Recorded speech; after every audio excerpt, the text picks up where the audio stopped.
All right, Ron, this is, boy, it'll be basically half of America will have been affected by this. It's crazy. Yeah, it's scary. Yeah. Scary, isn't it? Ron wants to talk football. Well, listen, 80% of America was affected by last night's games. The Patriots get beat. Yeah. Yeah, that's why I'm having a good Friday morning. Anytime Tom Brady and the Patriots lose, I'm happy. I'll be happier Sunday night if the Cowboys lose to my Giants. So. All right, let's talk a little high school football. What do you think? I mean, throw some names out that you believe we're going to be looking at the Dome at the end of this season. It's a broken record. I mean, the usual suspects. The guys in blue, I think, Bill. Whitesboro's going for a third straight Section 3 title. I know they lost some great players in a Pat Gaylor and a Mike Sarasulo and a quarterback who had started for 3 years, Dante Folletti. But they've just reloaded, and I think they're very, very good. I think they've got a non-league game later in the season. I've got to check with Corcoran, who's an outstanding team this year with a lot of playmakers. So that'll show us something. But I think Whitesboro's a prohibitive favorite in Class A, again, to make it 3 straight Section 3 titles. Tom Shane's got a stable of running backs. You know, he's only like 3 wins away from breaking Jerry Walzak's all-time Section 3 wins record. So, wow. I mean, that's going to happen. I can't see that not happening this season. And the other guys in blue are Dowsville, and they got a big game tonight, Dowsville at Mount Markham. That's going to be a featured game of ours, and I really think that's going to tell a lot because, Dowsville went to Sherburne-Earlville last week and won big. But Mount Markham won on the road and played at West Canada Valley and won 36-12 without completing a pass. I think that Mount Markham was 0 for 2 passing, but they ran the ball with Josh Douglas at quarterback and Robert Lennon Holmes at tailback. And what impressed me most about that win, Bill, for Mount Markham is they did it without a 1,000-yard rusher. Everett Kelly leg injury in the preseason scrimmage and lost probably for the year. Wow. And then Mount Markham goes to West Canada Valley and does that on week 1. I really think tonight we'll find out just how good Dowsville is and just how good Mount Markham is. But in Class D, Dowsville made it to the Dome last year and lost Onondaga in the final. And I think Dowsville's loaded with seniors who actually were sort of thrown into the fire as sophomores on a very young team a couple years ago, and I think they want to make a statement and get to the Dome and beyond this year. So that's a key game tonight. Last week, at New Hartford tonight, New Hartford in Class B now with a new coach, Jim Kramer, who was a star at Oneida.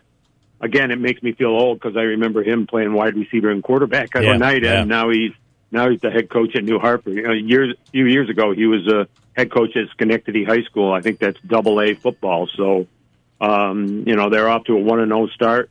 And his home opener as a New Hartford head coach is against his alma mater, which I think is kind of neat.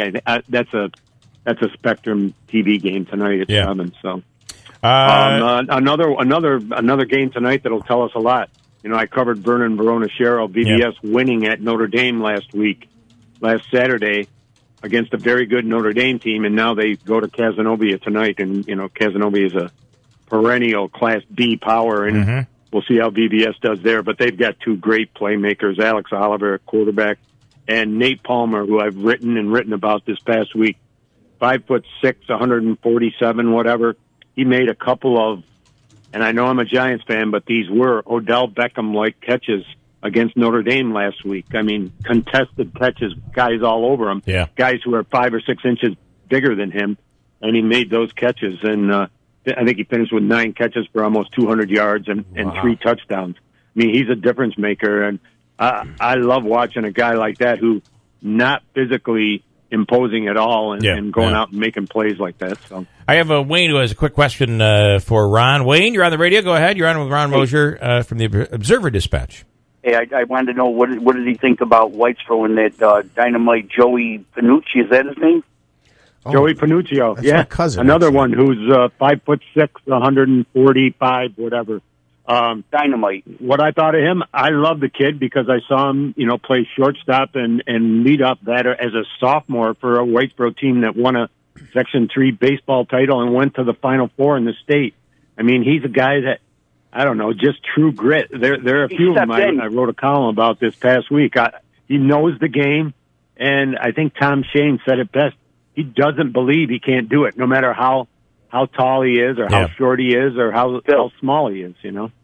He put that team on his back last week, and let me tell you, it was an exciting game and very just exciting to watch the kids play.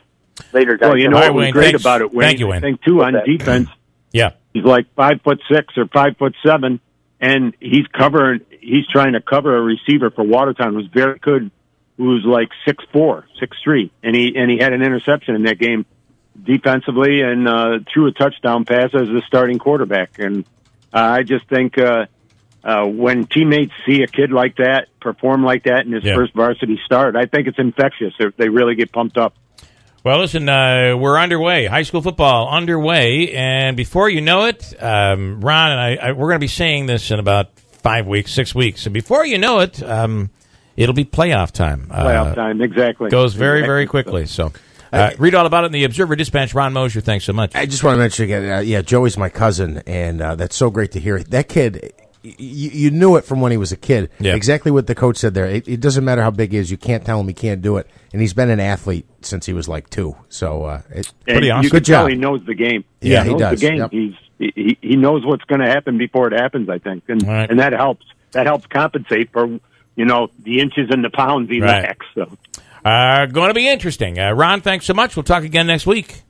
All right. Thanks, guys. Ron Moshier, the Observer-Dispatch, Utica OD.